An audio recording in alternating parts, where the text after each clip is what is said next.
All right, good morning, people of YouTube. This time we are back with another deck profile for the BT14 format. This time we have Bloomlord. This is a deck that I expect to do very, very well at high level events.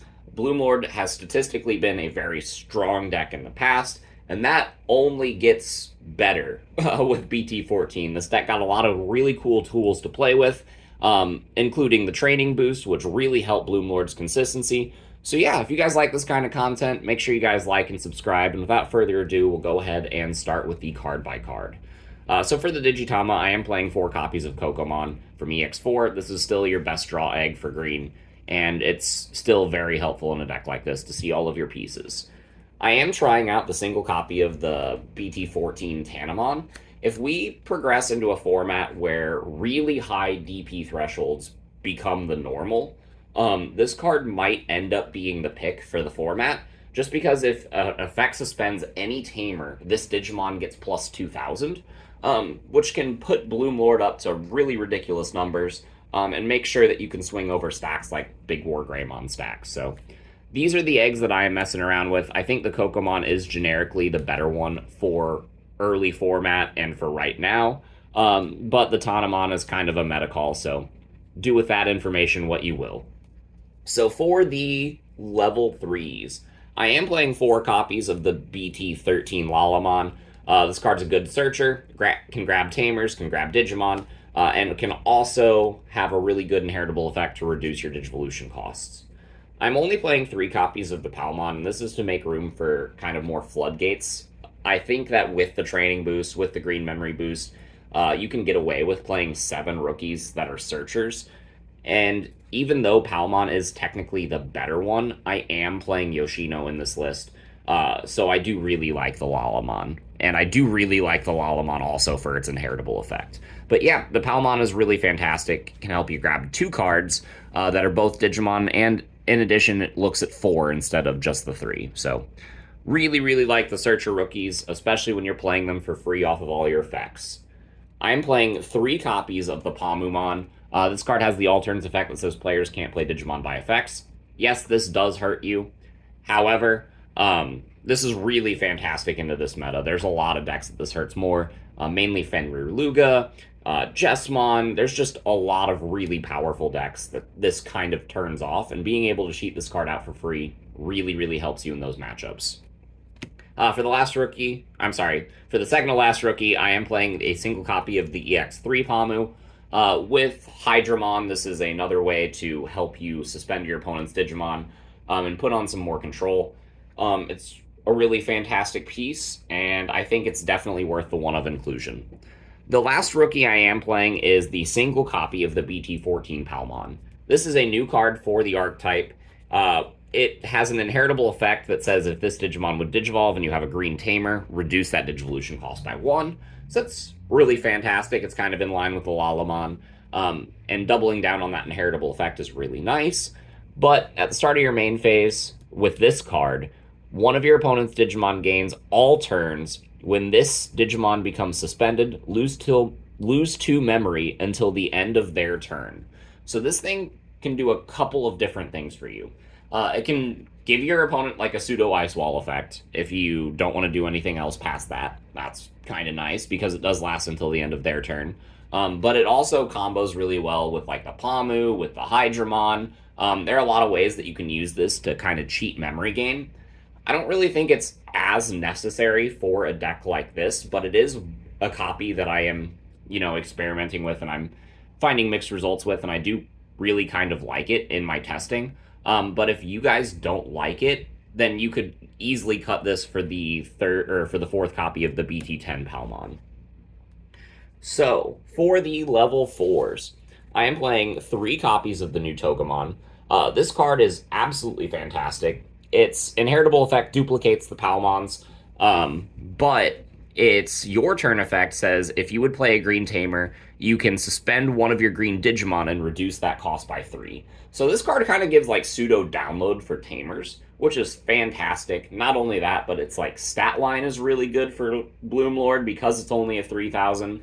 You can cheat it out with a lot of effects and then use this effect to not only cheat out Digimon but tamers as well. So This card gives Bloomlord access to some new tools and new lines of play that it didn't have before. I don't really think it's worth maxing out, but it is definitely a card that you want to see in your list. I am playing 3 copies of the Sunflowmon from BT13. Again, that same inheritable effect, but man, that inheritable effect is so good. Having cheap Digivolutions is absolutely essential for a deck like this, especially since you can go into Bloomlord and make Bloomlord like a net positive for your memory gain, and then use that memory gain to build up into a second Bloomlord that you're using to OTK them. So this card helps facilitate with that, not only with its inheritable, but its effect to suspend something to reduce a Digivolution by 2. This card kind of works like a training boost, and the reason I'm comfortable cutting this down to 3 is because we have the training boost now. For the Sunflowmon that I wasn't comfortable cutting down, however, we have 4 copies of the BT10 Sunflow. This has a fantastic inheritable effect that lets us draw cards if something is suspended. Really, really nice. But also it kind of has that Agitarmon effect where you can suspend something and then play a small body. Really, really fantastic. And this card helps your go wide strategy so that you're gaining a bunch of memory off of cards like Bloomlord and Quartzmon. Blue is very interested in what I'm doing right now. But for the rest of the level 4s, we have 2 copies of Red Vegemon. So this card looks really basic, and it really is, but the 1-cost Evo is really important sometimes. However, all of your other level 4s do so much. I felt like this was the one that I was comfortable playing 2 of, but all of these level 4s are kind of mandatory in the list. You should be playing all 4 of them in some capacity, and Red Vegemon just also being a 3 to hard play, being a 3000 DP, so it's summonable off of all your effects. This card is just really good utility, but you don't always need that utility, so I felt comfortable playing 2. So for the level 5s, I got 4 copies of Agitar because he is the best card in your level 5 line. Being able to gain memory off of your inheritable effect is fantastic. Being able to suspend something to play something else is fantastic. This card is just overall fantastic and kind of a mandatory 4 for the list. I am playing a single copy of Blasso. It is a searchable downloader that ends up being free, so this card really deserved to be limited. I'm playing the single copy of Cherrymon. This card really helps against matchups like Blue Flare, Crossheart, Hunters, just really random stuff. And again, it is a searchable Digisorption card. It's not as free as Blasso, but it is still pretty free. I am not playing the Argo, and it is because it is not searchable, and I didn't really feel like I had enough level 5s to justify including that card. Instead, I am playing 2 copies of the Lilamon from BT13. So a lot of people have moved away from this card, and they've moved away from the Yoshino package because they have the new Ukomon from the movie promo pack, and you have access to Mimi to spit out a bunch of rookies. I really don't like Ukomon as much. I think it's kind of a brick in a lot of situations. Not being able to Digivolve on top of it really hurts, and just promoting an extra egg, I don't really feel like is enough value to justify the card. Instead, I really like being able to have extra security attack on my Bloomlords so that I'm closing out the stacks, or closing out my opponent's security stacks more consistently, especially with decks like Yellow Vaccine running around in the format. And playing Yoshi is really good. Yoshi is a memory setter that gains you memory whenever you evolve into Bloomlord, which is fantastic. So this card is just really good. And I really, really like seeing it in a list like this, and I don't want to cut it. I'm also not playing the new Lilymon Ace. I have mixed feelings about that card, but I'm leaning more towards the side of this is not really the format for that card, which is why it is also not in the list.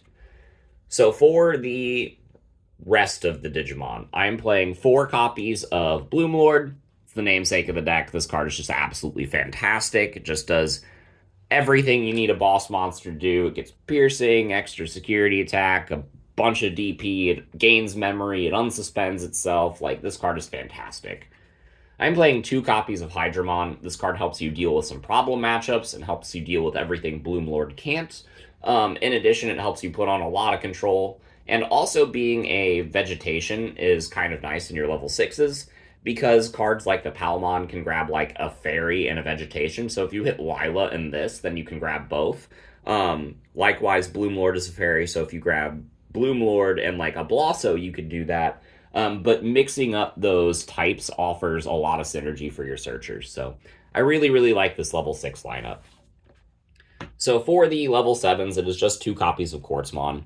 Basically, if Bloomlord cannot close out the game, you have this card to make it so that way your opponent cannot progress while you are smacking their face in, and then they have to deal with this card. And then if they do deal with this card, then the board that you established because of the Bloomlord unsuspends, and then you win the game anyway. So this is kind of a card that just, if you get into it, you can kind of ensure that you are winning. And that's really nice. I like those 100% failsafe measures, and Quartzmon really feels like that in a lot of matchups. So for the options, we got 4 copies of the new agility training. Green training boost is absolutely fantastic in this deck. It grabs tamers, grabs options. You can boost into a boost. That's something you couldn't do in green before. That's really good for your consistency. Not only that, but the delay effect is really fantastic. Being able to reduce Digivolution cost is really, really good for a deck like Bloomlord. And just the ability to play a boost for 2 memory is just super efficient. This card, it does a lot for Bloomlord. But one of the main things that it does is it allows you the ability to play more boosts. So I am still playing 2 copies of Green Memory Boost. Green has always been a deck that has been very piece reliant, and I really want to see my pieces. I don't want to play that game of, oh, I could have won if only I saw this card. No, don't make that excuse. Just find that card. I'm playing 6 boosts. Just do it.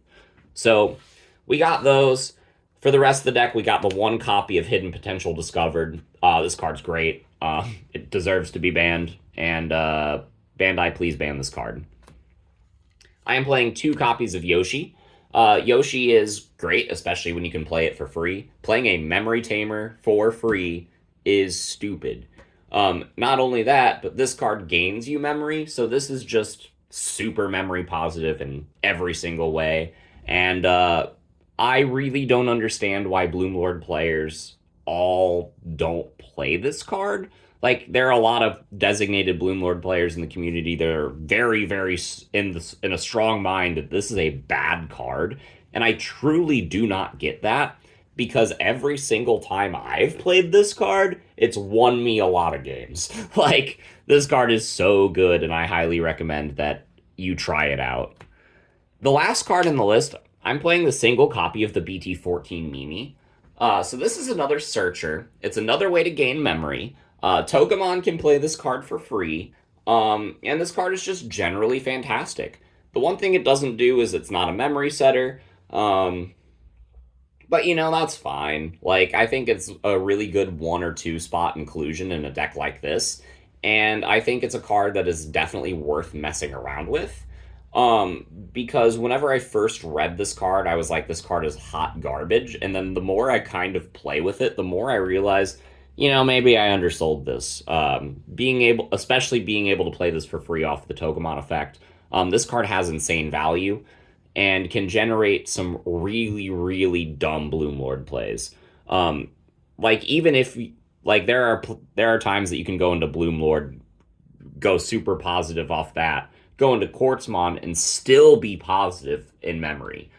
Because of cards like this, because of cards like Yoshi, because of all your inheritable effects.